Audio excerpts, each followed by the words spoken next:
Hey, what is going on, guys? It's DK back at you with another video here to break down the Monday Night Showdown slate between the Ravens and the Rams. A couple things before I get into the video. One, if you're new to the channel, my name's DK. I make daily videos here for talking NBA as well as NFL DFS on Draftkings.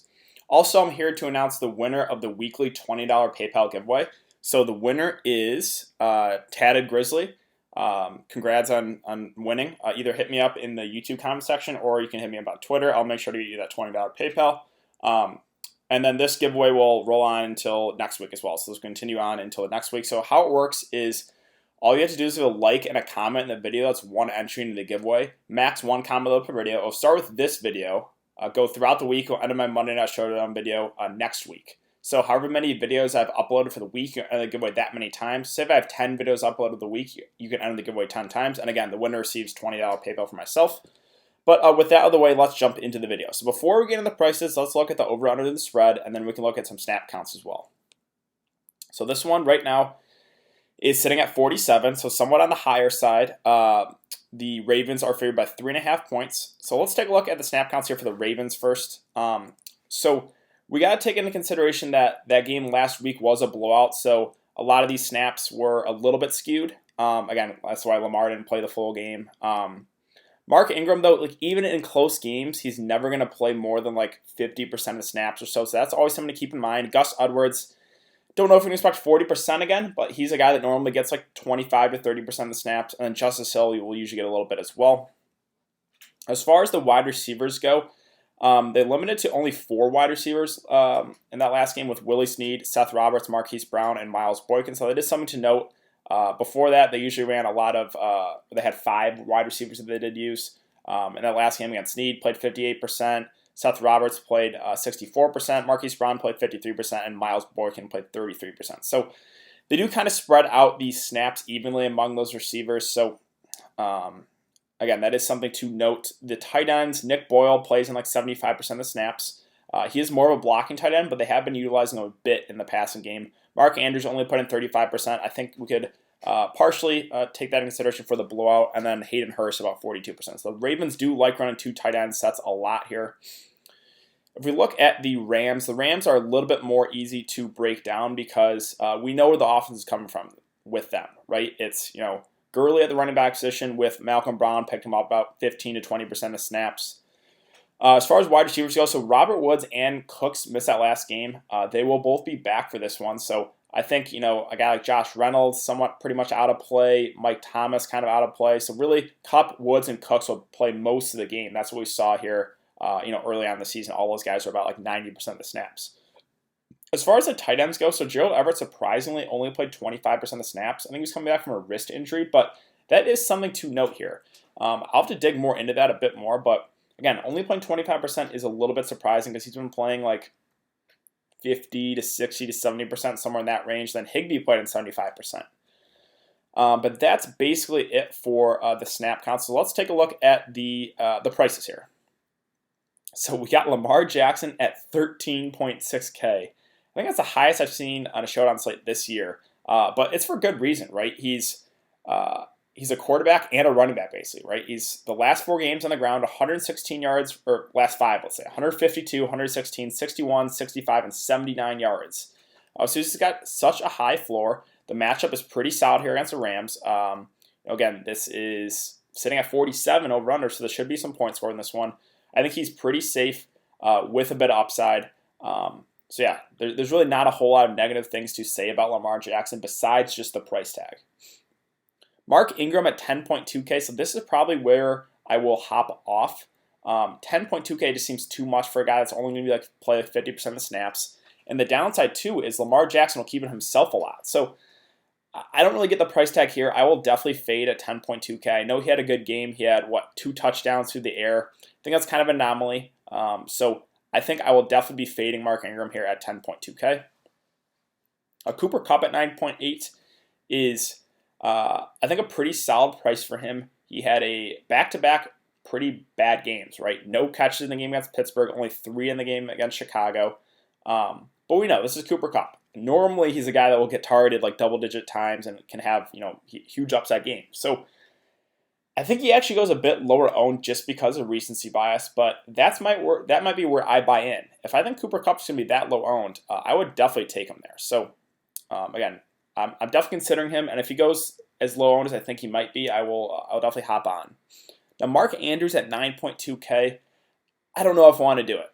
Even in close games, he just never plays more than like what 50% of the snaps or so. I think that's the highest he ever played. Yeah, so I know they will utilize him a lot when he's out there. Lamar Jackson loves this guy. But 9.2K, I might look elsewhere. I understand if you want to go there. But I think, again, I prefer plays at similar prices. Todd Gurley at 8.8K, we know he's going to play about 75% of the snaps. He's their lead back. He gets utilized in the pass game too. So don't have any issue here at 8.8K. I think seems pretty safe with a little bit of upside. Jared Goff at 8.4K, don't mind the price at all on him because quarterbacks on the showdown sites have the highest floor. I know he's had back-to-back really bad games, right? 6 fantasy points back-to-back games, but 8.4K for a quarterback seems too cheap. So I wouldn't mind buying low on Jared Goff. Again, I think Cooper Kupp might go a little bit lower owned because of recency bias, but they're both, again, I think Kupp's a little underpriced. I definitely think Jared Goff's a little underpriced too. So I think he's very, very much in play, and I think, again, he goes a little bit lower owned because of recency bias.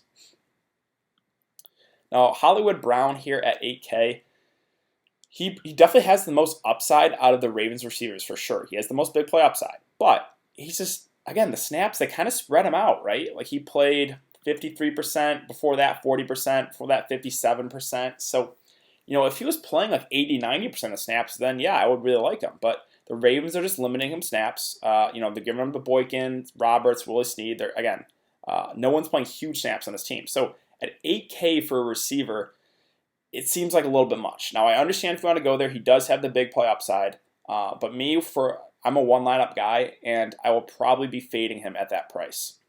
Now, guys like Woods and Cooks, I do like a good amount here at 7K and 6.6K respectively, because we know when they're out there, they're going to play basically the whole game, right? Like 90% of the snaps or so. So Woods, Cooks at 7K and 6.6K, I do like a good amount. Both those guys are coming back from injury.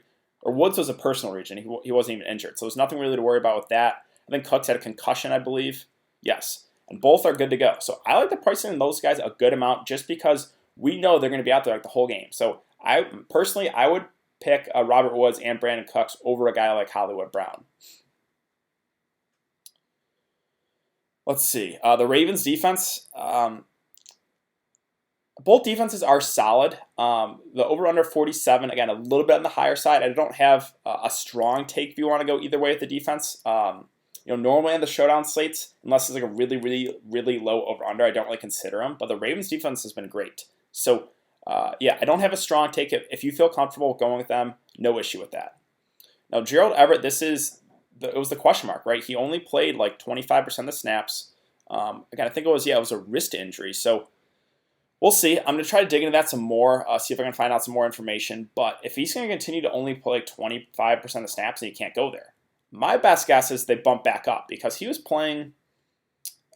Where is Gerald Everett? He was playing like somewhere in the 60 to 70% of the range on average, right, for snaps. So again, that will be something we have to monitor. If he gets like the high end of those snaps, I think he's very, very solid at 4.8K because he has flash upside here, right? Like the game busted against Chicago, but before that had 8 catches on 12 targets. So this will be something we have to monitor going into tomorrow. Hopefully we get some more clarity. As far as the kickers go with Tucker and Zerline, both are really good kickers, probably the 2 top kickers in the NFL right now. So actually, I have no issue going with either. I don't know if I would play both in the same lineup, but again, it's kind of my same analysis every time with the kickers. They have upside, right? They can get you like 10, even 15 fantasy points on the high end. So no issue there with either kicker. Josh Reynolds at 3.4K. Don't know if I want to do it with Cooks and Woods back. Now, if we get some news that they're going to limit those guys, then you could look to Reynolds. But I think Woods, with the personal reason, he should be good, and Cooks with a concussion, I don't think they're going to limit them. So that's why Reynolds, probably not for me on the slate. Now, Willie Snead, now we get to the Baltimore receivers. So these cheap Baltimore receivers, I think I'm going to prefer those guys over Hollywood Brown just because they're like 5K cheaper, right? Like Willie Snead is 3.2K, Hollywood Brown is 8K. Now I know, Willie Snead does not have a lot of upside, but he's going to play somewhere in the 50 to 60% of the snaps. And at that price, I don't mind him at all. I'm going to prefer the cheap guys to Hollywood Brown just because they're all playing similar snaps and we get them at a way cheaper discount. Now, again, Hollywood Brown has more upside than them, but it's a 5K difference, at least with him and Willie Snead.